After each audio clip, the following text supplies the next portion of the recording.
కుటుంబానికి ప్రత్యేకంగా తోడుగా ఒక కుడి భుజంగా ఈ రాష్ట్రంలో ఉన్న వ్యక్తి ఎవరంటే సామాన్యుడి దగ్గర నుంచి మేధావుల దాకా చెప్పుకునే పేరే విజయసాయిరెడ్డి గారు. పెద్దలు, గౌరవనీయులు, గురువర్యులు విజయసాయిరెడ్డి గారు మిమ్మల్ని అందరిని గురించి ఒక అంశాన్ని స్పష్టంతో పాటు ధైర్యంగా, ఎవడికి అదిరేది లేదు, బెదిరేది లేదు, కమాన్ ఛాలెంజ్, రాష్ట్ర రాజకీయాల్లో ఒక పెను తుఫానుగా వాస్తవాల వైపు ప్రయాణిస్తూ అట్టడుగు వర్గాల అభ్యున్నతిని కోరుకుంటూ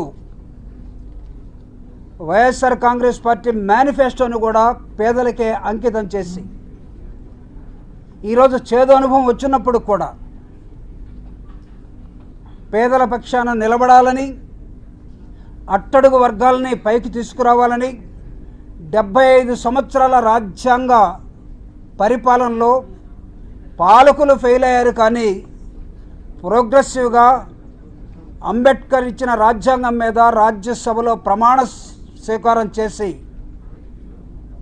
ఈ రోజుకి అట్టడుగు వర్గాల కోసం పరితపిస్తున్నటువంటి ఒక నాయకుడి మీద కుట్ర పన్ని కుతంత్రాలతోటి చేసిన పన్నాగం ఏదైతే ఉందో, ఇది ఎక్కడో గాలిముండా కొడుకులు ఏదొస్తే అది రాసే విధంగా, వార్త కోసం వార్తను సృష్టించే విధంగా చేసిన విధానాన్ని ఒక ట్రైబల్ మహిళ అట్టడుగు వర్గాల నుంచి తరతరాలుగా తొక్కబడినటువంటి సమాజం నుంచి మొక్కలాగా భూమిని చీల్చుకొని ఎదిగి ఒక చిన్న ఉద్యోగం బ్యాక్లాగ్ వేకెన్సీస్ ద్వారా సంపాదించుకుంటే ఉద్యోగరీత్యా అవసరమైతే ఏమైనా ఆ ఉద్యోగంలో వస్తున్నటువంటి అడ్డంకుల్ని తొలగించుకోవటం కోసం ఒక నాయకుడుగా, ఈ ప్రాంత ఇన్ఛార్జిగా ఉన్నటువంటి, అప్పుడు ఎంపీగా ఉన్నటువంటి విజయసాయిరెడ్డి గారిని చాలామంది కలిసి ఉండవచ్చు. ఒకరేంటి, దానిలో పేదవాళ్ళు ఉంటారు, ఉద్యోగస్తులు ఉంటారు, పెద్దవాళ్ళు ఉంటారు, రకరకాల వ్యక్తులు. He is a public representative. ఒక మహిళకి, ఒక ట్రైబల్ మహిళకి వాళ్ళ కుటుంబంలో ఒక చిన్న సమస్య వస్తే ఆ కుటుంబ సమస్య మీద తన భర్త ఎక్కడో ఒక ఆఫీసులో అతను ఒక రిప్రజెంటేషన్ ఇచ్చుకుంటే దాన్ని పనికి మాలిన మనుషులు ఒక పెద్ద మనిషికి ఆపాదించి మీరు చేయాలన్న కుట్ర సూర్యుడి మీద ఉమ్మేస్తున్నారన్న సంగతిని మర్చిపోవద్దు. నిజం నిద్రలేసే లోపల అబద్ధం ప్రపంచం అంతా తిరిగి వచ్చిందట. అబద్ధానికి సంకెళ్ళు వేయబోతున్నాం. అబద్ధాన్ని పాతాళ లోకాలకి తొక్కాలనే మా ప్రయత్నం. అలాంటి అబద్ధాలు రాసే వాళ్ళకి ఒక హెచ్చరిక కూడా చేయదలుచుకున్నాం. ఆ హెచ్చరికని, జరిగినటువంటి ఘటనని, మనస్తాపం చెందినటువంటి ఒక పెద్ద మనిషి, నీతి నిజాయితీగా ప్రజల మధ్యనే నిరంతరం ఉండేటటువంటి ఒక నాయకుడు, అనేక మంది సమస్యల్ని తీర్చినటువంటి ఒక వ్యక్తిగా, పార్లమెంట్లో అనర్గళంగా ఉపన్యాసాల్ని ఇచ్చినటువంటి ఒక నాయకుడుగా, అవసరమైతే వీళ్ళని ఎక్కడికి ఏడ్చాలో అక్కడి దాకా ఈడ్చి తాట తీసే సమాధానాన్ని పెద్దలు విజయసాయిరెడ్డి గారు మీకు ఇవ్వబోతా ఉన్నాడు. అలిగేషన్ ఏంటి, ఎవడు చేశాడు, ఏం జరిగింది, కూలంకషంగా ఆయన మీ ముందు ఇప్పుడు మాట్లాడబోతున్నారు.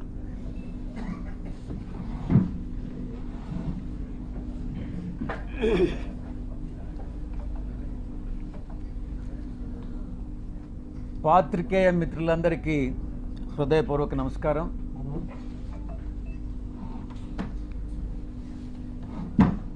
మొట్టమొదటిగా 2024 ఎన్నికలను చర్చించుకుందాం.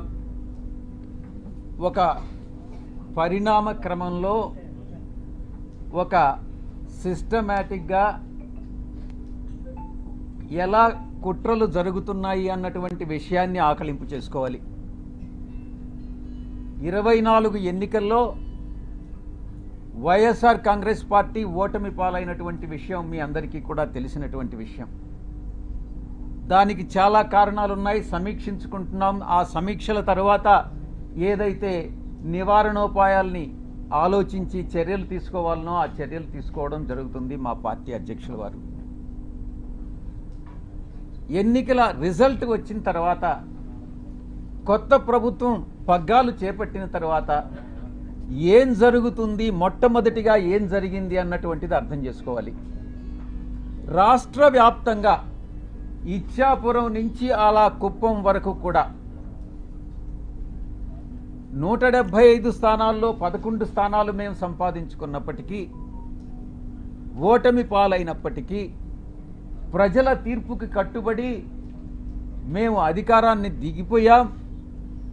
వచ్చినటువంటి కొత్త ప్రభుత్వం ఆ యొక్క పార్టీ యొక్క గుండాలు కానీ, రౌడీ ఎలిమెంట్స్ కానీ, ఆ పార్టీ యొక్క కార్యకర్తలు కానీ ఎలా దౌర్జన్యాలు చేస్తూ ప్రతి ఒక్కరిని, వైఎస్ఆర్ కాంగ్రెస్ పార్టీకి సపోర్ట్ చేసినటువంటి ప్రతి ఒక్కరిని ఇబ్బందులకు గురి చేస్తూ, తీవ్రంగా కొడుతూ, కుటుంబాలను నాశనం చేస్తూ, రేపులు చేస్తూ, ఈ రకమైనటువంటి అకృత్యాలకి చట్టం అనే దాన్ని పరిగణలోకి తీసుకోకుండా పోలీసులు ఏం చేస్తారులే, మాకు అధికార పార్టీ యొక్క సపోర్ట్ ఉంది అన్నటువంటి ఒకే ఒక కారణంతో ఆ అకృత్యాలకన్నిటికీ పాల్పడడం జరిగింది. కొన్ని కుటుంబాలు కాసేపు నిశ్శబ్దంగా ఉండండి, ఎవరైతే ఇష్టం లేదో ప్రెస్ కాన్ఫరెన్స్లో వాళ్ళు వెళ్ళిపోవచ్చు. ఇలా కొన్ని ఊర్లలో ఉన్నటువంటి కుటుంబాలు ఊర్లు వేరే ప్రాంతాలకు తరలి వెళ్ళినటువంటి మనం పరిస్థితులు చూసాం. ఇంతటి దారుణమా ఇదా మీరిచ్చేటటువంటి ప్రజాస్వామ్యబద్ధమైనటువంటి పరిపాలన అని నేను ప్రశ్నిస్తా ఉన్నా. ఇప్పుడుండేటటువంటి అధికార పార్టీ ఎన్నికలకు ముందు ఎన్ని రకాలైనటువంటి హామీలు ఇచ్చింది ఒక్కసారి ఆలోచించుకోండి. సూపర్ 4 అనని, సూపర్ 6 అనని, మేము చట్టబద్ధంగా పరిపాలిస్తామనని, మేమేదో చట్ట వ్యతిరేకంగా పరిపాలించామనని, ఏది ఏమైనప్పటికీ ప్రజల తీర్పును శిరసావహించాం. ప్రజలందరూ కూడా గమనిస్తూ ఉన్నారు. తప్పకుండా ఈరోజు ఈ యొక్క పరిపాలన, ఈ ఒక్క నెల రోజుల్లోనే ఈ యొక్క ప్రభుత్వం చేస్తున్నటువంటి రాక్షస పాలన ప్రజలందరూ కూడా గమనిస్తూ ఉన్నారు. తప్పకుండా ఇది పతనానికి, ఈ యొక్క ప్రభుత్వ పతనానికి నాంది పలుకుతా ఉన్నారు. వాళ్లే నాంది పలుకుతున్నారు అన్నటువంటి విషయంలో సందేహమే లేదు. ఇక రెండవ అంశం, ఎవరైతే నాయకులు ఉన్నారో వైఎస్ఆర్ కాంగ్రెస్ పార్టీ నాయకులు, వాళ్ళందరి మీద బురద చల్లడం. ఆ బురద చల్లడంలో కూడా ఒక క్రమంలో, ఒక క్రమబద్ధంగా, అన్ని వాళ్లకున్నటువంటి వసతులన్నిటినీ ఉపయోగించుకొని బురద చల్లేటటువంటి కార్యక్రమం, ఆరోపణలు, నిరాధారమైనటువంటి ఆరోపణలు చేసేటటువంటి కార్యక్రమం చేపడతా ఉన్నారు. ఇదంతా పద్ధతి ప్రకారమే జరుగుతూ ఉంది. నేను ఒక్కటే చెప్తా ఉన్నా, ఎవరైతే ఈ నిరాధారమైన ఆరోపణలు చేశారో, ఎవరైతే నా పేరు ప్రతిష్టలు దెబ్బతీసేదానికి ప్రయత్నించారో, వాళ్ళు ఎంత పెద్దవాళ్ళైనా, ఏ పార్టీకి చెందినటువంటి వాళ్ళైనా, అది మా పార్టీలో వాళ్ళైనా కావచ్చు, అధికార పార్టీకి సంబంధించినటువంటి వాళ్ళైనా కావచ్చు, వదిలే ప్రసక్తే లేదు అని నేను ఘంటాపదంగా చెప్తా ఉన్నా. ఇక ఎవరైతే ఈరోజు ఇంకొక విషయం కూడా చెప్పాలి మీకు. ఎవరో ఒక వ్యక్తి, ఇద్దరు మోటార్ సైకిల్ మీద నిన్న విజయవాడకి మా ఇంటికి వచ్చారట. ఆ ఫోటో కూడా వీడియోలో రికార్డ్ అయింది. వీడెవరో తెలుగుదేశం పార్టీకి చెందినటువంటి ఒక లేడీ, ఒక పురుషుడు.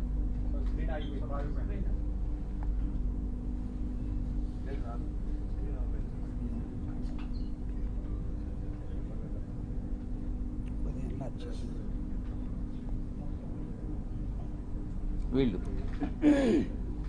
నేను ఒక్కటే చెప్తా ఉన్నా, వీడెవడో నాకు తెలీదు, వాడు ధైర్యంగా వచ్చి విజయసాయిరెడ్డి వాడు ఉండాడా ఇక్కడ, పారిపోయాడా అని అన్నాడంట.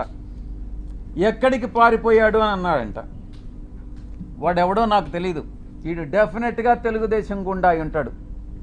ఆ గుండా వెనుక ఒక అమ్మాయిని కూడా తీసుకొచ్చాడు. నేను ఒక్కటే చెప్తా ఉన్నా, ఎవరైనా కూడా, నేను ఈరోజు ఇక్కడ వచ్చాను, నాకేం సెక్యూరిటీ లేదే, ఏ ఒక్క పోలీసు నా దగ్గరికి రాలేదే, నాకు పర్సనల్ సెక్యూరిటీ కూడా లేదే, నేను ధైర్యంగా వచ్చా. వీడెవడో టైం చెప్పి నువ్వు ఫలాని దగ్గరికి రా అని చెప్తే ధైర్యంగా నేను ఒక్కడనే వెళ్తా. ఈ రకంగా ఏదో వచ్చి నేను భయపెట్టేస్తాను, నేను కొట్టేస్తాను, చంపేస్తాను అని ఈ రకంగా భయపెడితే తాటాకు చప్పుళ్ళకు భయపడేటటువంటి వాడిని కాదు అని నేను చెప్తా ఉన్నా. పత్రికాముఖంగా చెప్తా ఉన్నా, వీడికే చెప్తా ఉన్నా, నువ్వు టైం చెప్పరా, నేను వస్తా, లేదా నువ్వు మా ఇంటికి వచ్చి వాడు విజయసాయిరెడ్డి గారు ఎక్కడ అన్నావు కదా, నువ్వే చెప్పు, మీ ఇంటి అడ్రస్ చెప్పు, నేను వస్తా, చూసుకుందామని అన్నటువంటి విషయాన్ని నేను చెప్తా ఉన్నాను. నేను దీన్ని బట్టి ఒకటే అర్థం చేసుకోవాలి, ఏ ప్రభుత్వం అధికారంలో ఉన్నా, ఏ కూటమి అధికారంలో ఉన్నా, మేము ప్రతిపక్షంలో ఉన్నా, భయపడే ప్రసక్తి లేదు. మళ్ళీ తిరిగి వైఎస్ఆర్ కాంగ్రెస్ పార్టీ 5 సంవత్సరాల కాలంలో మళ్ళీ అధికారంలోకి వస్తుంది. మధ్యంతర ఎన్నికలు కానీ వస్తే మళ్ళీ కూడా అధికారంలోకి వస్తుంది. ఎవరైతే తోక ఆడిస్తున్నారో ఆ తోక ఆడిచ్చే వాళ్ళందరినీ తిరిగి కత్తిరిస్తామని నేను పత్రికాముఖంగా చెప్తా ఉన్నా.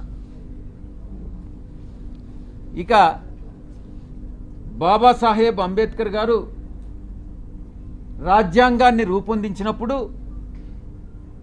రాజ్యాంగ రూపకర్త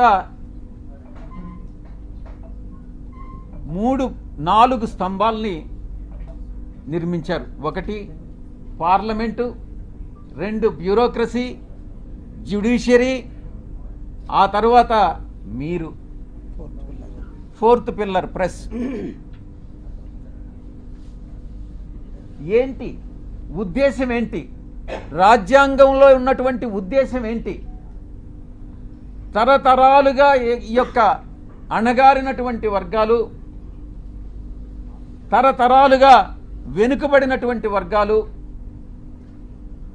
అది మనునీతి ధర్మం ప్రకారం కుల వృత్తుల వల్ల కావచ్చు, మరి ఏ ఇతర రీత్యా కావచ్చు, ఈ యొక్క అణగారినటువంటి వర్గాలన్నింటినీ కూడా పైకి తీసుకురావాలన్నటువంటి ఉద్దేశంతో రాజ్యాంగంలో ఈ యొక్క 4 స్తంభాలని నిర్మించి చట్టానికి లోబడి మీరు పని చేయండి అని చెప్పినటువంటి మహానుభావుడు బాబాసాహెబ్ అంబేద్కర్ గారు. అందుకే ఈ ఇన్స్టిట్యూషన్స్ అన్నీ కూడా మీకు మీ బాధ్యతలను గుర్తు చేస్తా ఉన్నా. మీడియాకి అంతరాలు లేనటువంటి సమాజమే మన ధ్యేయంగా ఉండాలి అన్నటువంటి చెప్పినటువంటి వ్యక్తి గొప్ప వ్యక్తి బాబాసాహెబ్ అంబేద్కర్ గారు. ఇక అణగదొక్కబడినటువంటి కులాలని ఒక షెడ్యూల్డ్ కులాలుగా పెట్టి, ఒక షెడ్యూల్లో పెట్టి వాళ్ళకి రిజర్వేషన్స్ పాటించమనని, ఆ బాధ్యతని గుర్తు చేయడానికే ఈ బ్యూరోక్రసీ, జ్యుడిషియరీ, ఈ యొక్క పార్లమెంట్ అన్నటువంటి దాన్ని ఆయన రూపొందించడం జరిగింది. దాంట్లో మీ పాత్ర కూడా ఉంది. ఈ రిజర్వేషన్స్ని పాటించేటట్టు ఈ యొక్క ఇన్స్టిట్యూషన్స్ అన్నీ చేయాల్సినటువంటి బాధ్యత మీ మీద కూడా ఉంది. ఈ సందర్భంగా మీరు ఎలా గత 3 రోజులుగా మీరు ఏం ట్రోల్ చేశారు, మీరు ఏం టెలికాస్ట్ చేశారు అన్నటువంటి విషయం నేను వేరే చెప్పనక్కర్లేదు. ఎవరికి మీరు ద్రోహం చేసింది? ఒక ఆదివాసీ మహిళకి, ఒక ఆదివాసీ అధికారినికి ఒక్కసారి ఏదో లేనిది ఉన్నట్టుగా చిత్రీకరించి అవాస్తవాలని, ఆధారాలు లేనటువంటి వాటిని టెలికాస్ట్ చేసి ఘోరమైనటువంటి తప్పిదం చేసినటువంటి ఛానల్స్ ఒకటి, మొట్టమొదటిది మహా న్యూస్. నన్ను డిస్టర్బ్ చేయొద్దు. నేనంతా పూర్తి చేసిన తర్వాత నువ్వు ఏదైనా అడుగు, నేను చెప్పేదానికి సిద్ధంగా ఉన్నా. నువ్వు కూడా వంశీకృష్ణలాగా ప్రవర్తించొద్దు. మహా న్యూస్ 2, ABN 3, TV5 నీకు ఇబ్బందిగా ఉండొచ్చు, కానీ ఇవన్నీ కూడా వాస్తవాలు. ఒక న్యూస్ని టెలికాస్ట్ చేసే ముందు దాని ఆధారాలు ఏంటి, ఎవరి మీద అయితే ఆరోపణలు చేస్తున్నామో ఆ ఆరోపణలు వాళ్ళతో చెకప్ చేసుకొని వాళ్ళ అభిప్రాయాలు తీసుకోవడం జర్నలిస్ట్ సాంప్రదాయాలకి శ్రీకారం చుట్టడం. అది కూడా పూర్తిగా మర్చిపోయి మీ పాటికి మీరు ఆధారాలు లేకుండా టెలికాస్ట్ చేయడం అన్నటువంటిది ఘోరమైనటువంటి తప్పిదం. తప్పకుండా మీరు ఎలా క్షమాపణలు మీ చేత చెప్పించాలో నాకు తెలుసు, నేను చేయిస్తాను కూడా. సమాజం ఒక బాధ్యత, నా గురించి మీ అందరికీ కూడా తెలుసు. నన్ను నేను చెప్పుకోవడం కాదు, చాలామంది మా పార్టీలో ఉండే వాళ్ళు కూడా నా పైన ఆరోపణలు చేశారు, తెలుగుదేశం వాళ్ళతో కుమ్మక్కై. నేను అవన్నీ బాధపడలేదు, నేను అవన్నీ కూడా లెక్క చేయట్లేదు. ఇదంతా కూడా ఈ కుట్రలన్నిటికీ కూడా అందరూ చాలామంది కలిసి కుట్ర చేసి, కానీ నా వ్యక్తిత్వం ఏందనేటటువంటిది నాకు తెలుసు. చాలా కింద స్థాయి నుంచి ఒక 8 ఎకరాలు ఉన్నటువంటి ఆ భూస్వామిగా మా తండ్రి గారికి 2 కొడుకులు. మా అన్న ఇంజనీర్ చదివాడు, నేను చార్టెడ్ అకౌంటెన్సీ కోర్స్ చదివా. ఆ 8 ఎకరాల పొలంలో ఉండేటటువంటి ఫలసాయంతో కింద అట్టడుగు నుంచి పైకి వచ్చినటువంటి వాళ్ళం. కష్టాలంటే ఏందో తెలుసు. వ్యవసాయ కుటుంబం మేము. ఏ రాధాకృష్ణ లాగనో, ఏ బిఆర్ నాయుడు లాగనో, లేకుండా ఉంటే ఏ వంశీకృష్ణ లాగనో. వంశీకృష్ణ కథ నాకు తెలుసు, ఆయన చరిత్ర ఏందనేది. వీళ్ళందరి చరిత్ర కూడా నాకు తెలుసు. వాళ్ళలాగా సిల్వర్ స్పూన్తోనో లేకుండా ఉంటే ఆ బ్లాక్మెయిల్ చేసి డబ్బులు సంపాదించేటటువంటి మనిషి కాదు సాయిరెడ్డి అనేటటువంటి వ్యక్తి. ఆ దేవదేవులైనటువంటి ఆ వెంకటేశ్వర స్వామి సాక్షిగా చెప్తా ఉన్నా, సాయిరెడ్డి తప్పు చెయ్యడు అంటే తప్పు చెయ్యడు. తప్పు చేస్తే ఆ దేవదేవులైనటువంటి ఆ వెంకటేశ్వర స్వామి శిక్షిస్తాడు. రాధాకృష్ణ కాదు, బిఆర్ నాయుడు కాదు, వీడు వంశీకృష్ణ కాదు. నేను ఒక్కటే చెప్తా ఉన్నా,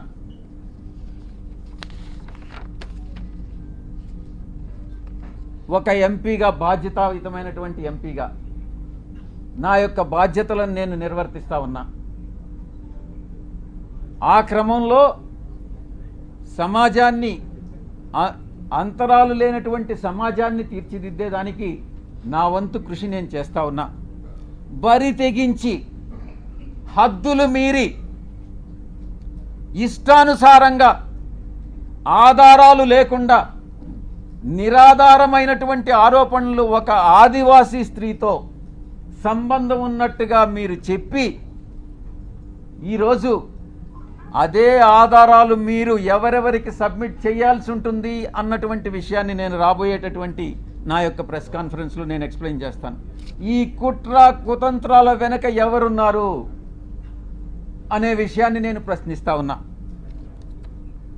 నాకు వ్యతిరేకంగా అనైతికంగా ప్రవర్తించినటువంటి వాడు వంశీకృష్ణ, 2 రాధాకృష్ణ, 3 బిఆర్ నాయుడు, 4 వెంకటకృష్ణ, 5 సాంబడు. నేను చెప్తా ఉన్నా, తప్పకుండా మీ అందరూ కూడా చట్టానికి లోబడి మీ అందరి మీద చర్యలు తీసుకోవడం జరుగుతుంది. ప్రతిపక్షంలో ఉన్నాడు వీడు విజయసాయిరెడ్డి, ఏం చేస్తాడు లేనని మీరు తేలిగ్గా తీసుకోవచ్చు. కానీ విజయసాయిరెడ్డి ఒక్కసారి పట్టుబడితే ఆ రోజు రామోజీరావు నాతో తగువేసుకున్నాడు. నేను ఏ రోజు రామోజీరావుని కలవలే. 1 సంవత్సరం రోజులు ట్విట్టర్ ద్వారా రామోజీరావుని నేను ఎదిరించా, వేధించా. ఏం చేశాడు? అదేవిధంగా అటు రాజ్యాంగబద్ధంగాను నాకున్నటువంటి ఏ అయితే వసతులు ఉన్నాయో అన్ని వసతులను ఉపయోగించి వీళ్ళందరికీ కూడా బుద్ధి చెప్తాను అన్నటువంటి విషయాన్ని నేను తెలియజేస్తా ఉన్నా. ఇక యూట్యూబ్ ఛానల్స్ కావచ్చు, కొంతమంది సోషల్ మీడియాలో గ్రూప్స్ క్రియేట్ చేశారు. ఆ గ్రూప్స్ కానీ చట్టరీత్యా నేను చర్యలు తీసుకోబోతున్నాను అన్నటువంటి విషయాన్ని నేను మీకు తెలియజేస్తా ఉన్నా. ఆ చర్యలు ఏందనేది కూడా మీకు చెప్పి చేస్తాను. మీకు వెన్నుపోటు పొడిచేటటువంటి ఉద్దేశం నాకు లేదు. మీకు చెప్పి చేస్తాను. ఫస్ట్ మొట్టమొదటిగా మిగతా వాళ్ళని పక్కన పెట్టినా కూడా వంశీకృష్ణ అనే వాడిని మాత్రం నేను వదలను. తప్పకుండా ప్రివిలేజ్ మోషన్ పార్లమెంటులో మూవ్ చేస్తాను. వీడు చేసినటువంటి అన్యాయానికి, అన్యాయమైనటువంటి నిరాధారమైనటువంటి ఆరోపణలకి. 2, ఎడిటర్స్ గిల్డ్ ఆఫ్ ఇండియాకి కంప్లైంట్ చేస్తా. 3, ప్రెస్ కౌన్సిల్ ఆఫ్ ఇండియాకి కంప్లైంట్ చేస్తా. నేషనల్ ఉమెన్ కమిషన్కి కంప్లైంట్ చేయిస్తా. నేషనల్ ట్రైబల్ కమిషన్కి కంప్లైంట్ చేయిస్తా. నేషనల్ హ్యూమన్ రైట్స్ కమిషన్కి కంప్లైంట్ చేయిస్తా. ఆంధ్రప్రదేశ్ ఎస్టీ కమిషన్కి కంప్లైంట్ చేయిస్తా. డిఫమేషన్ కేసు ఫైల్ చేస్తా. నేనే చేస్తా. యూనియన్ ట్రైబల్ మినిస్టర్ని కలిసి వీడు చేసేటటువంటి అన్యాయాలు, వీడు చేసేటటువంటి అకృత్యాలు, వీడు చేసేటటువంటి బ్లాక్మెయిల్స్, వీడు చేసేటటువంటి ఇండస్ట్రియలిస్ట్ అందరినీ కూడా పిలిచి వాళ్ళని బెదిరించి, నీ ఇండస్ట్రీలో ఇవన్నీ తప్పులు చేశావు, నువ్వు ఇంత నాకు బ్లాక్మెయిల్ అమౌంట్ కట్టు అని బెదిరింపులను కూడా నేను కేంద్ర మంత్రికి నేను విన్నవిస్తా. ఇక నేనే టేకప్ చేస్తా నా మిత్రుల సహాయంతో. ఉమెన్ ఆర్గనైజేషన్స్ ఏవైతే ఉన్నాయో ఆ women organisations, SC ST organisations అందరినీ కూడా సమైక్యంగా ఏకీకృతం చేసి వీడి మీద చర్యలు తీసుకునేటటువంటి ఏర్పాట్లన్నీ కూడా చేస్తాం. ఇక కాన్స్టిట్యూషనల్ బాడీస్ ఏదైతే ఉన్నాయో న్యాయం కోసం ఇతన్ని శిక్షించేదానికి ఏదైతే చేయాలనో ఆ ప్రతి ఒక్కటి చేస్తానని నేను మీ అందరికీ కూడా తెలియజేస్తా ఉన్నా. ఒక ఆడబిడ్డని, ఒక ఆదివాసీ బిడ్డని బజారుకి ఇచ్చి నా వ్యక్తిత్వం మీద, నా ఎదుగుదల మీద, ఒక పేదలకి సేవ చేయాలి, ప్రజాసేవ చేయాలి అన్నటువంటి ఆలోచన కలిగినటువంటి నా మీద కుట్ర పన్ని ఈ యొక్క వ్యక్తి, ఈ వంశీకృష్ణ అనేటటువంటి వ్యక్తిని ఎటువంటి పరిస్థితుల్లో వదిలేదే లేదు అని నేను ఖరాఖండిగా చెప్తా ఉన్నా. వీటన్నిటికీ మించి ఒక ప్రైవేట్ మెంబర్ బిల్ పార్లమెంటులో సోషల్ మీడియాని, ఇటు ఈ యొక్క వెధవలు ఎవరైతే ఉన్నారో జర్నలిస్టులుగా వీళ్ళని శిక్షించేటటువంటి బిల్లుని ఒకటి ప్రవేశపెట్టాలన్నటువంటి ఆకాంక్ష కూడా నాకు ఉంది అని నేను తెలియజేసుకుంటా ఉన్నా. ఇక అమానవీయ రీతిలో, మానవత్వం లేనటువంటి రీతిలో, ఇన్హ్యూమన్గా, అసహ్యకరమైనటువంటి రీతిలో, జుగుప్సాకరంగా మహా ఛానల్లో ఇష్టారీతిన మాట్లాడితే ఇక్కడ ఎవరు గమ్ముకుంటారు? నీకేమైనా ఒడుగున కొమ్ములు వచ్చాయా? నువ్వు ఒక అధికారంలో ఉన్నటువంటి ఒక సామాజిక వర్గానికి చెందిన వాడివని భయపడతామా? నోడల్ ఎంపీగా ప్రభుత్వ కార్యక్రమాలకు హాజరైనప్పుడు చాలామంది అధికారులు హాజరవుతారు, చాలా అడుగుతారు, చేయగలిగినవన్నీ చేస్తాం. నేను ఇక్కడ ఉన్నప్పుడు ప్రజా దర్బార్ నిర్వహించేవాడిని. చాలామంది ప్రజలు చాలా విషయాలు అడిగేవాళ్ళు, చాలామంది కలుస్తారు. విధి నిర్వహణలో భాగంగా వీళ్ళందరూ కూడా కలవడం జరుగుతుంది. కలిస్తే తప్ప, కలిస్తేనే సంబంధం అంటగట్టేస్తారా? తారతమ్యాలు అనేటటువంటివి లేవా? వయసు అన్నటువంటిది తెలీదా? సహాయం కోసం 1-2 సార్లు నా కార్యాలయానికి వస్తే చాలామంది వచ్చారు, మీలో కూడా చాలామంది వచ్చారు. జర్నలిస్టులు కూడా ప్లాట్లు అడిగారు. నేను చేయగలిగిందంతా నేను చేశాను, విశాఖపట్నంలో ముఖ్యంగా. అప్పుడు జర్నలిస్టులకు తెలీదా ఒక రాజకీయ నాయకుడిని ఈ రకంగా ద్వారా లబ్ధి పొందకూడదు? ఒకవేళ మీరే జర్నలిస్టులు మీకు ప్లాట్ లేదని అలాట్ చేసి ఉంటే, మీకు అలాట్ చేసినటువంటి వాళ్ళలో ఎవరైనా మహిళలు ఉంటే వాళ్ళకి నాకు సంబంధం అంట కట్టేస్తారా? ఏమైనా బుద్ధుండి ఇటువంటి ప్రసారాలు చేస్తారా అని నేను ప్రశ్నిస్తా ఉన్నా. అలాంటి వ్యవహారాల్లో నన్ను తీసుకురావడంలో ఒక పెద్ద కుట్ర ఉంది. దీని వెనక వంశీకృష్ణ వెనక ఎవరుండారు అన్నటువంటి విషయం కూడా నాకు తెలుసు. స్వయానా ఆమె చెప్పింది, ఆ ఆదివాసీ మహిళే చెప్పింది అధికారిని, సాయిరెడ్డి తండ్రి లాంటి వాడు అనని. బుద్ధి ఉండాలి ఎవరికైనా టెలికాస్ట్ చేసేవాడికి. మనిషి అన్నవాడు మనిషి అయి పుట్టుంటే, కడుపుకి అన్నంగాని తింటా ఉంటే, ఎటువంటి వ్యక్తి కూడా, అటువంటి వ్యక్తులు, మానవత్వం ఉన్నటువంటి వ్యక్తులు ఎవరు కూడా ఇటువంటి విషయాలు టెలికాస్ట్ చేయరు. ఇంకా కూడా చెప్పాలంటే, ఈ వంశీకృష్ణ అనేవాడు ఒక అమ్మ అబ్బకు పుట్టుంటే, వీడు నిజంగా ఒక మనిషి అయి ఉంటే ఇటువంటి అక్రమ సంబంధాలు మనసులో కూడా, మైండ్లో కూడా రావు. వీడు మనిషే కాదు అన్నటువంటి విషయాన్ని నేను చెప్తా ఉన్నా. సాధారణంగా ఇలాంటి కంప్లైంట్స్ వస్తే ఏ పోలీస్ స్టేషన్కో పోతారు. సర్ప్రైజింగ్గా ఈ కంప్లైనెంట్ ఎవరో ఒక కాన్ఫిడెన్షియల్ లెటరు ఎండోమెంట్ కమిషనర్కి ఇచ్చాయట. ఆ బుద్ధి లేని ఎండోమెంట్ కమిషనరు దాన్ని ఎందుకు లీక్ చేశాడో నాకైతే అర్థం కాలే. కాన్ఫిడెన్షియల్గా ఎంక్వైరీ చేయాల్సినటువంటి ఒక అధికారి దాన్ని మీడియాకి ఎలా ఇస్తాడు?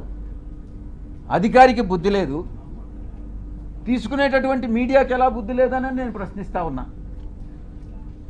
నిజాలు ఒకవేళ తీసుకున్నారు, నిజాలు అన్నటువంటివి తెలుసుకోకుండా విచక్షణారహితంగా ఉద్దేశపూర్వకంగా బహిర్గతం చేయడంలో, కుట్రలో ఒక భాగంగా మీరు ఇలాంటివి టెలికాస్ట్ చేస్తారా అని నేను ప్రశ్నిస్తా ఉన్నా. ఈ యొక్క మీడియా, ఒక సెక్షన్ ఆఫ్ మీడియాలో ఇవి ప్రసారం చేయనటువంటివి 4 ఛానల్స్. TV9 ప్రసారం చేయలేదు, 10 TV ప్రసారం చేయలేదు, సాక్షి ప్రసారం చేయలేదు, NTV ప్రసారం చేయలేదు. మిగతా అన్ని ఛానల్స్ ఏదో ఒక రకంగా ప్రసారం చేసినటువంటివే. మీరు ఒక్కసారి చూస్తే ఈ ఛానల్స్ అన్నీ కూడా ఒక సామాజిక వర్గానికి చెంది వెస్టెడ్ ఇంట్రెస్ట్ ఉన్నటువంటి ఛానల్స్ అన్నటువంటిది మీరు అర్థం చేసుకోవచ్చు. ఎవరు టెలికాస్ట్ చేశారన్నటువంటిది కూడా కానీ మీరు ఇంకా కొంచెం లోతుల్లో కానీ వెళితే ఆ యాంకర్స్ కూడా అదే సామాజిక వర్గానికి చెందినటువంటి వాళ్ళు అన్నటువంటిది చాలా స్పష్టంగా తెలుస్తూ ఉంది. ఇంకా ముందుకు రావాలి, ఇంకా ముందు విషయాలు ఉన్నాయి. ఒక వ్యక్తి చేసినటువంటి ఆరోపణలను దృష్టిలో పెంచుకొని ఒక మహిళ క్యారెక్టర్ మీద దెబ్బతీస్తారా? ఒక మహిళ క్యారెక్టర్ మీద దాడి చేస్తారా? ఆ స్థానంలో నేను ఒక్కటే అడుగుతున్నా, ఒరేయ్ వంశీ, నీకు అమ్మ లేదా? నీకు అక్క లేదా? నీకు అమ్మ చెల్లెలు, అక్క చెల్లెలకి తేడా తెలియదా? మీ అమ్మ మీద, మీ అక్క మీద, మీ చెల్లెల మీద ఎవరైనా ఇటువంటి ఆరోపణలు చేస్తే నువ్వు నిజంగా మనిషి అయి పుట్టి నీకు చీము నెత్తురుగాని ఉంటే నువ్వు గమ్ముగా ఉంటావా అని నేను ప్రశ్నిస్తా ఉన్నా. వీడు డెఫినెట్గా సమాధానం చెప్పాలి ఈ విషయానికి. ఈ మారెళ్ల వంశీ అనేటటువంటి వాడు, ఆంధ్రజ్యోతి వెంకటకృష్ణ, TV5 సాంబడు, వాళ్ళ పుట్టుక మీదనే నాకు అనుమానం ఉంది. నేను ఈరోజు చెప్తా ఉన్నా పత్రికాముఖంగా, ఒరేయ్ మీ పుట్టుక మీదనే నాకు అనుమానాలు ఉన్నాయిరా. మీ తల్లిదండ్రులకి ఎవరైనా DNA టెస్ట్ చేయించండి, మీరు కరెక్ట్గా పుట్టారా లేదా అని మిమ్మల్ని అడిగితే మీరు బాధపడతారా లేదా అన్నటువంటి విషయాన్ని ఒక్కసారి మీరు మిమ్మల్ని, మీ మనస్సాక్షిని ప్రశ్నించుకోండిరా. అప్పుడు అర్థమవుతుంది మీకు మనసులో బాధ ఏందన్నటువంటిది.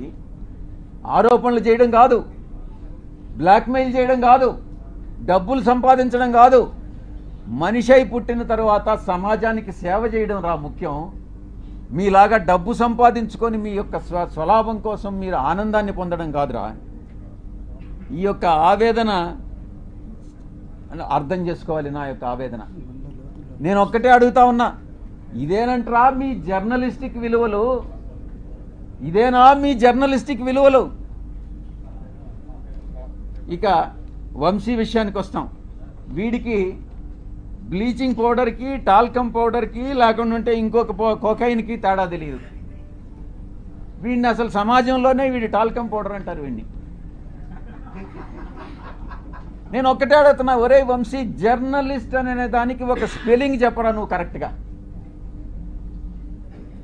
ఎక్కడో చదువు పేరు లేని వాడివి, చదువు లేని వాడివి, విజ్ఞానం లేని వాడివి, ఇంగిత జ్ఞానం లేనటువంటి వాడివి, మీడియాలో చొరబడి అందరినీ మోసం చేసి మిగతా వాళ్ళందరినీ కూడా ఏకంగా ఛానల్ యాజమాన్యంలోకి వచ్చి నువ్వు సాగిస్తున్నటువంటి అరాచకాలు ఏదైతే ఉన్నాయో, నువ్వు చేస్తున్నటువంటి బ్లాక్మెయిల్ ఏదైతే ఉందో, అది సభ్య సమాజం తల ఉంచుకునేలా మీ తల్లిదండ్రులకు తెలిస్తే, మీ అక్క చెల్లెళ్ళకి తెలిస్తే వాళ్ళు కూడా తల వంచుకుంటారు రా వంశీ.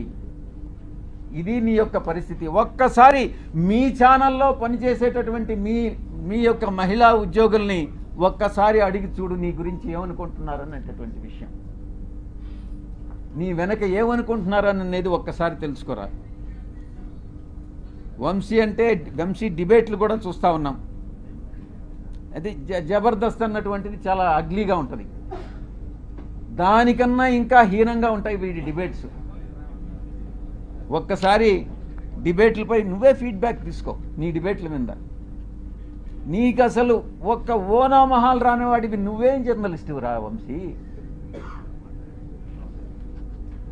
తల్లికి కూతురికి, చెల్లెలకి పెళ్ళానికి తేడా తెలియని స్థాయిలో ఒక మహిళకి అంటగట్టి ఆరోపణలు చేసి డిబేట్ చేస్తావంటరా వంశీ అని నేను ప్రశ్నిస్తా ఉన్నా. ఒకటి వంశీ, నీకు పిల్లలు లేరా? నీకు కొడుకులు కూతుళ్ళు లేరా? డెఫినెట్గా ఉండాలనుకుంటా, మగపిల్లలు ఉండాలనుకుంటా, ఆడపిల్లలు లేరు. వీడికి కూతుళ్ళు కానీ పుట్టుంటే అప్పుడు తెలిసుండేది వీడికి బాధ ఏందని అనేటటువంటిది. ఆ కూతుళ్ళ మీద ఎవరైనా ఆరోపణలు చేసుంటే అప్పుడు తెలిసుండేది ఈ వంశీ అని అనేవాడికి బాధ ఏందని అనేటటువంటిది. అప్పుడు ఆ పిల్లల పైన ఇప్పుడు నీకు కొడుకులు ఉన్నారా? నీ కొడుకులా కాదా అని ఎవరైనా DNA టెస్ట్ చేయించమని నన్ను అడిగితే నువ్వు బాధపడతావా లేదా అని నేను ప్రశ్నిస్తా ఉన్నా. ఇక సాంబడు గురించి తెలుసుకోవాలి. సాంబడు కాసేపు అయిపోవచ్చింది, కాసేపు నిశ్శబ్దంగా ఉండండి వెనుకుండేటటువంటి వాళ్ళు, లేకుంటే ఇక్కడికి వచ్చి స్టేజ్ మీద మీరే మాట్లాడండి, నేను కూడా వింటా. సాంబడి గురించి చెప్పుకోవాలనంటే సంధ్యా శ్రీధర్ రావుని అడగాలి. నాకంటే ఎక్కువ ఆయనే చెప్తాడు. వీడి పెట్రోల్ బంకుని ఎలా దోచేసింది, ఎవరిని లోపరుచుకొని అడుక్కునే స్థాయి నుంచి ఆడంబరం స్థాయి వరకు ఎలా వెదిగాడు వీడి సాంబడు, సంధ్యా శ్రీధరే ఎక్కువ బాగా చెప్తాడు. ఇక ఏబిఎన్ డిస్కషన్లో చేసేటటువంటి వెంకట్ గాడు ఉన్నాడు. వీడు ప్రముఖ సినీ దర్శకేంద్రుడు దగ్గర పనిచేసే ఒక అమ్మాయిని సైట్ కొట్టి జర్నలిస్ట్ కాలనీలో ఆ అమ్మాయికి కూడా సైట్ కావాలని అక్రమంగా ఆ జాబితాలో పేరు పెట్టించి ఆ తర్వాత ఈటీవీలో ఉద్యోగం పోగొట్టుకున్నటువంటి వాడు వీడు వెంకట్ అనేవాడు. వీళ్ళందరూ కూడా జర్నలిస్టులు, తెలుగు జర్నలిస్టు ప్రమాణాలు పాటించేటటువంటి గొప్ప జర్నలిస్టులు. ఇది ఆ తెలుగు జర్నలిజం యొక్క కథ. కనీస నైతిక విలువలు, మానవ సంబంధాల మీద అవగాహన లేనటువంటి వాళ్ళు జర్నలిస్టు ముసుగులో వీళ్ళందరూ కూడా బ్లాక్మెయిలర్స్ని నేను కొన్ని ప్రశ్నలు అడగదలుచుకున్నా. 3 ప్రశ్నలు. ఒరే వంశీ, నువ్వు జవాబు చెప్పు. క్యారెక్టర్ అసాసినేట్ చేయడానికి ఎందుకు ప్రయత్నిస్తున్నావురా అని అడుగుతా ఉన్నా. 2, నీ క్యారెక్టర్ని ఎవరైనా ఇబ్బంది పెడితే నువ్వు చూస్తూ ఊరుకుంటావా అని ప్రశ్నిస్తా ఉన్నా. ఎలాంటి ఆధారం లేకుండా నీ పేరుని ఎవరో మహిళతో లింక్ చేసి DNA టెస్ట్ చేయమని అడిగితే నువ్వు గమ్ముకుంటావా అని ప్రశ్నిస్తా ఉన్నా. ఈ 3 ప్రశ్నలకి నువ్వు సమాధానం చెప్పరా, నువ్వు నిజంగా జర్నలిస్ట్ అయితే. మనమందరం కూడా నాగరిక సమాజంలో ప్రజాస్వామ్య దేశంలో జీవిస్తున్నాము అన్నటువంటి స్పృహ నీకు ఉందా అని ప్రశ్నిస్తా ఉన్నా. అసత్యమైనటువంటి అమానవీయమైనటువంటి ప్రసారాలను వేగవంతం చేసే అవకాశం ఉన్నటువంటి ఈ రోజుల్లో కనీస విచారణ లేకుండా ఎవరు నిజంగా ఈ యొక్క ఇన్ఫర్మేషన్ కరెక్టా కాదా అన్నటువంటిది కూడా తెలుసుకోకుండా తిరిగి టెలికాస్ట్ చేయడం శిక్షార్హమైనటువంటి నేరం అని నీకు తెలియదా? అయినా నువ్వు చదువుకోలేదు, నీకేం తెలియదని నాకు తెలుసు, అయినా నీకు నేర్పిస్తా ఏం చేయాలన్నటువంటిది. దీన్ని ప్రజలు హర్షించరు అని నేను తెలియజేస్తా ఉన్నా. ఇక ఇంకొక విషయం కూడా నేను మీకు చేయదలుచుకున్నా. గతంలో ఒక 2.5 సంవత్సరం కిందట అప్పట్లో రామోజీరావు మీద కోపం వచ్చి నేను కూడా ఒక ఛానల్ స్టార్ట్ చేయాలని నేను ఒక నిర్ణయం తీసుకున్నా. అది ఓపెన్గా కూడా అనౌన్స్ చేశాను. కానీ కొన్ని కారణాల వల్ల మా అధ్యక్షులు నువ్వు అనవసరంగా లాస్ అయిపోతావన్నా, ఎందుకు మన ఛానల్ ఉంది కదా అని అంటే మళ్ళీ గమ్మైపోయా. కానీ ఈరోజు నిర్ణయం తీసుకున్నా, అరే వీడు దేనికి పనికిరానటువంటి వాడు ఈ వంశీ అనేటటువంటి వంశీగాడు ఛానల్ స్టార్ట్ చేయంగా ఒక ఎంపీగా ఉండి సమాజంలో ఒక పలుకుబడి ఉండి ఒక మంచి సేవ చేయాలన్నటువంటి దృక్పథం ఉన్నటువంటి నేను ఛానల్ స్టార్ట్ చేయలేనా? ఇన్ని రోజులు నేను ఎందుకు కాలయాపన చేశానన్నటువంటి తపన ఈరోజు నాలో మొదలైంది. తప్పకుండా ఛానల్ స్టార్ట్ చేస్తాను. మళ్ళీ నిర్ణయం తీసుకున్నా. ఈసారి ఎవరు చెప్పినా కూడా వినేది లేదు. ఛానల్ ప్రారంభం చేసి తీరుతా అతి త్వరలో. వీళ్ళందరి దుశ్చర్యలు ఈరోజు ఏదైతే ఈ యొక్క కుల ఛానల్స్ ఉన్నాయో, కుల పత్రికలు ఉన్నాయో, వీళ్ళందరినీ కూడా ఎండగడతాను అని నేను పత్రికాముఖంగా తెలియజేసుకుంటా ఉన్నా. త్వరలో ప్రారంభం చేస్తాం. ఈ ఛానల్ చాలా న్యూట్రల్గా ఉంటుంది. కులాలకి, మతాలకి, రాజకీయ పక్షాలకి అతీతంగా ఉంటుంది. న్యూట్రాలిటీ అంటే న్యూట్రాలిటీనే. విజయసాయిరెడ్డి ఏ రాజకీయ పక్షంలోనైనా ఉండొచ్చు, కానీ ఛానల్ వచ్చేటప్పటికి న్యూట్రల్ ఛానల్ మాత్రమే మెయింటైన్ చేస్తాం, న్యూట్రాలిటీ మెయింటైన్ చేస్తామని నేను సవినయంగా తెలియజేసుకుంటా ఉన్నాను. ఇక బడుగు బలహీన వర్గాలకు సంబంధించి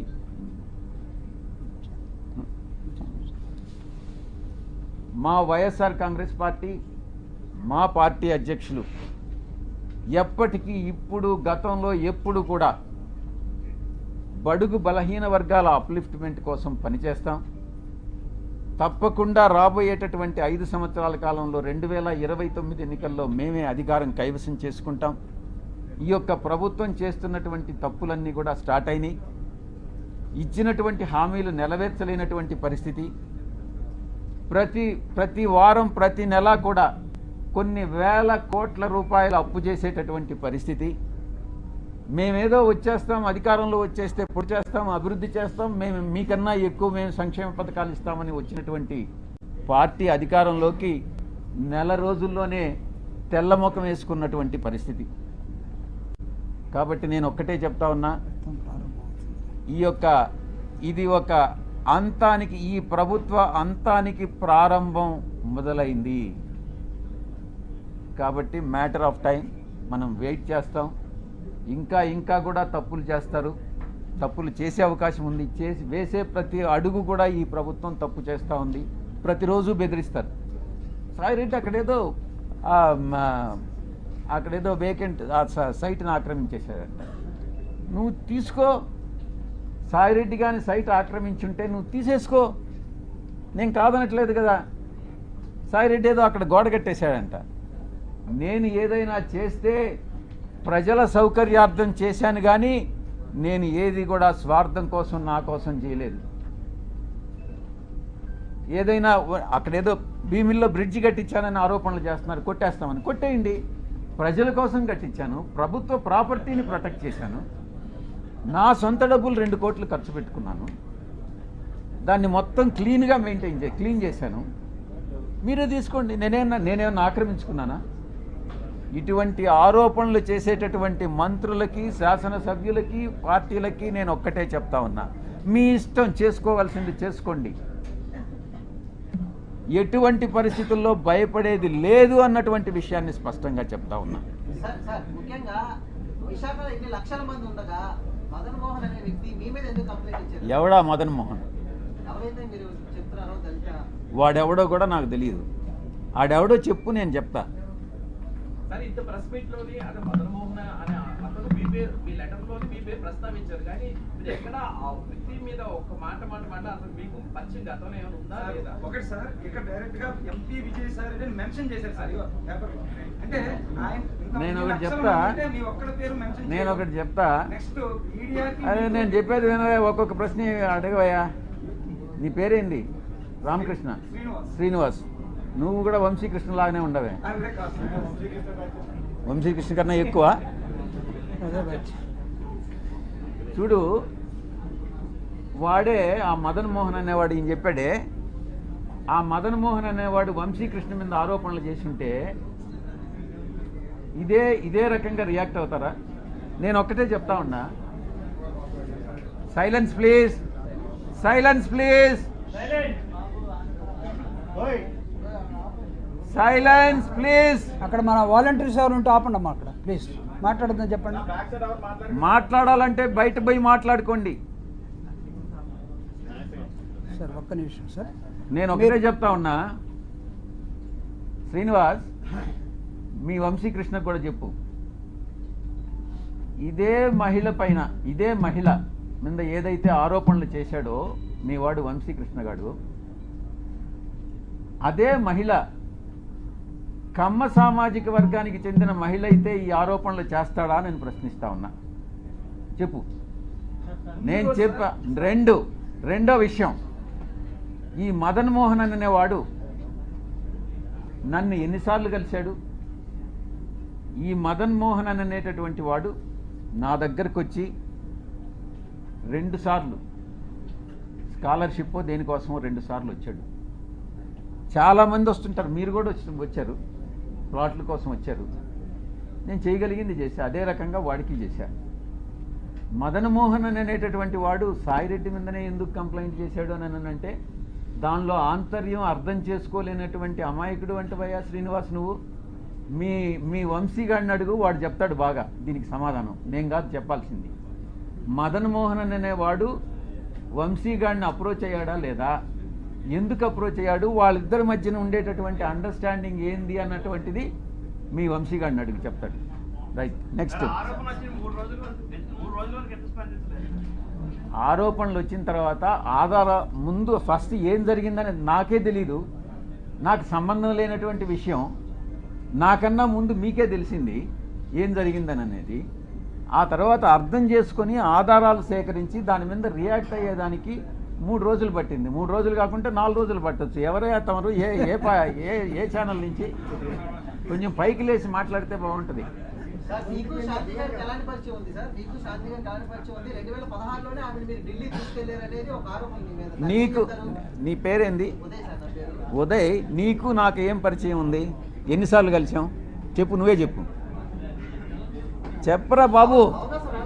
అలా చెప్పండి. నువ్వు ఎన్నిసార్లు మన ఇద్దరం కలిసాం చెప్పు, నిజం చెప్పు. నువ్వు అంటే నా మీద ఆరోపణ లేదు సార్. లేదు, ఆరోపణలు చేస్తే వస్తాయిరా బాబు. నువ్వు ఎన్ని గంటలు కలిసాం? నువ్వు నేను ఎన్నిసార్లు కలిసాం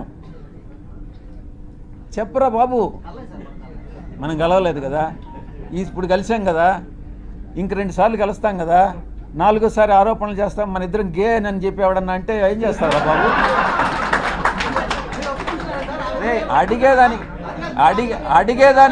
అడిగేదానికి నీకు బుద్ధి ఉండాలా, చెప్పేదానికి నాకు బుద్ధి ఉండాలా. కానీ నెక్స్ట్,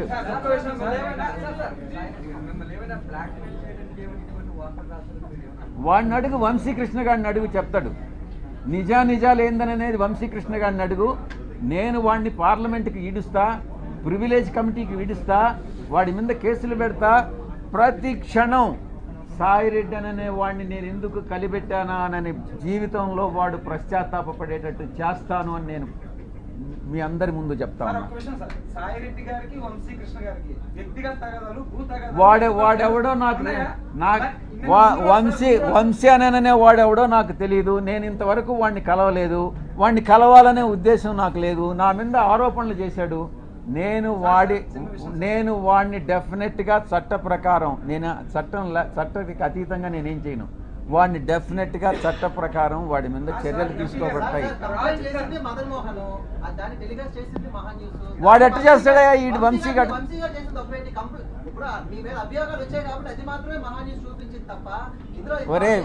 ఒరే ఉదయ్, నిన్ను నేను గే అంటాను, నువ్వేమంటావురా చెప్పు? నేను ఆరోపణ చేశాను నీ మీద. అవునరా, నీకే పుట్టాడని నమ్మకం. అది రెడీగా, అది తీసుకురా, పోయి తీసుకురాపోరా, నీ సర్టిఫికేట్ తీసుకురాపో. నెక్స్ట్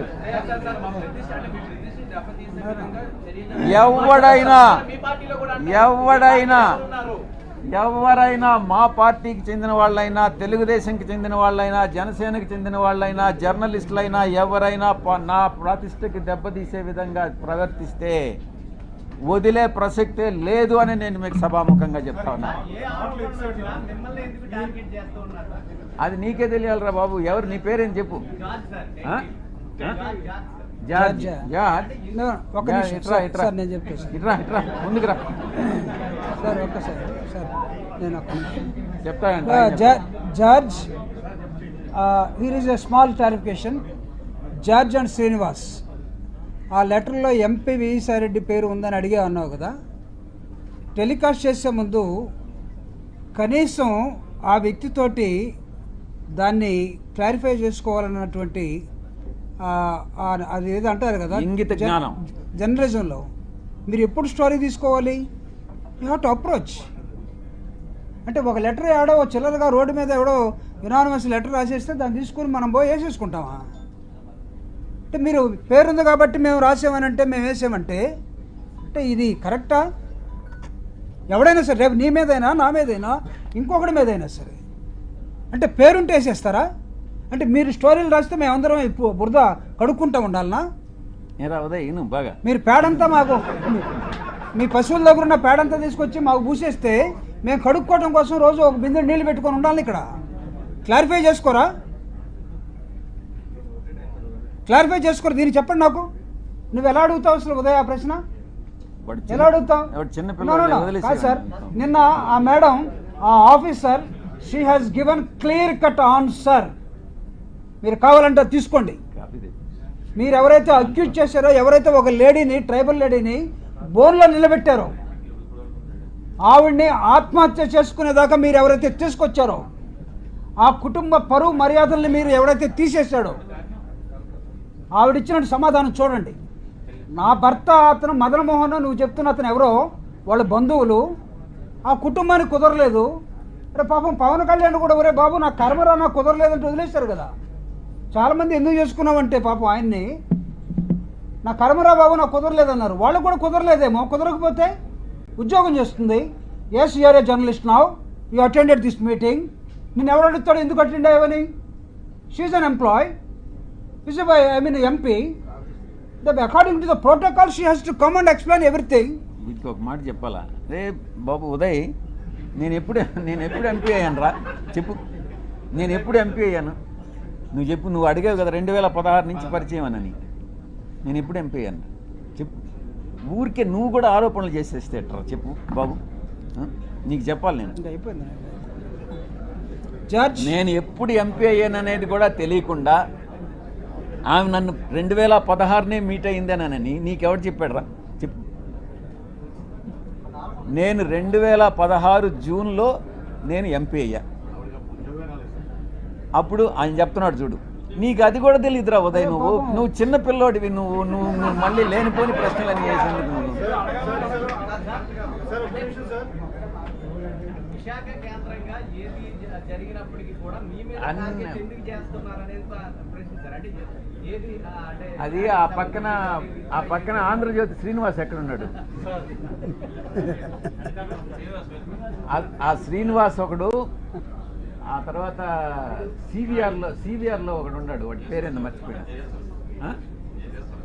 ఈశ్వర్ చౌదరి అనే వాడు ఒకడు ఉన్నాడు, వాడు ఎక్స్ మహాన్యూస్ వాడు. ఈ మహాన్యూస్ అనేది ఇట్లాంటి ఛానల్ అన్నట్టుగా తెలుస్తూ ఉంది. ఆ తర్వాత ఇంకో ఇద్దరు ముగ్గురు నా పేర్లు మర్చిపోయినారు. 2 సంవత్సరాలు అయింది ఇక్కడి నుంచి మీరు పంపించేసినాను. శ్రీనివాస్, మీ వంశీ మనసులో ఏముంది, మీ ఇక్కడ ఉండే వాళ్ళందరి మనసులో ఏముంది నాకు తెలుసు. వాడు ఉదయం అడుగు పిల్లోడు ఏదో ప్రశ్నలు వేస్తున్నాడు, వాడికి కూడా జవాబు చెప్పు. Right, thank you very much. Shanti garu మాట్లాడుతూ 30 కోట్ల రూపాయలు మదన్ మోహన్ డిమాండ్ చేశాడు. వాళ్ళ కుటుంబం ఉంది మనకెందుకు. నీ పేరేందా? ఆంధ్రజ్యోతి నాయుడు కదా? Right, prime 9 Naidu. ఇప్పుడు ఎవరో ఏదో చంద్రబాబు నాయుడిని డిమాండ్ చేస్తే ఆ ప్రశ్న నన్ను అడిగితే ఎట్రా నాయన నాయుడు? ఇప్పుడు నాకు తెలియని అంశాల గురించి నన్నెందుకురా ప్రశ్నిస్తావు? వాడెవడో డిమాండ్ చేశాడంట, వాడు ఎవరినో డిమాండ్ చేసినాడంట. ఇది నాకేం సంబంధం రా నాయుడు చెప్పు. నన్ను అడిగాడని చెప్పిందా? సరే, నువ్వు ఫస్ట్ నువ్వు ఆమె ఏం చెప్పిందో చూడరా నాయన బాబు. ఆమె ఏం చెప్పిందో నాకు తెలియదు. నాకు అర్థమయ్యేటట్టు, నాకు చదువు రాదురా వంశీకృష్ణలాగా. నువ్వు చెప్పు, నువ్వు అర్థమయ్యేటట్టు చెప్పు. ఎవరో తెలియదు అంటున్నారు. వాడు నన్ను 2 సార్లు కలిసి నేను గవర్నమెంట్ని మోసం చేయాలా, స్కాలర్షిప్ కావాలా నాకు అని 2 సార్లు దగ్గరికి వచ్చాడు. 2 సార్లు నేను చేయగలిగిన లెటర్ ఇచ్చిన. స్కాలర్షిప్ ఏంటంటాయా, ఇది అమెరికా పోతాడంటానని. అది కూడా రొటీన్గా అందరూ రకరకాల జనాలు వస్తుంటారు కదా, ఆ జనాలు వచ్చినట్టుగా వాడు వచ్చాడు. నేను అందులో చైర్మన్గా, కామర్స్ కమిటీకి చైర్మన్గా ఉన్నా. సరే, ఈవిని వాడు ఏదో ఆదివాసీ అంటున్నాడు. ఎస్సీ ఎస్టీ ఎవరికైనా అణగారిన వర్గాలకి ఎంకరేజ్ చేయాలని ఉంటుంది. సో అందరిలాగా లెటర్ ఇచ్చిన, అంతేగాని వాడికి నాకు ఎటువంటి సంబంధం లేదు. నాయుడు అర్థం చేసుకో. శ్రీనివాస్,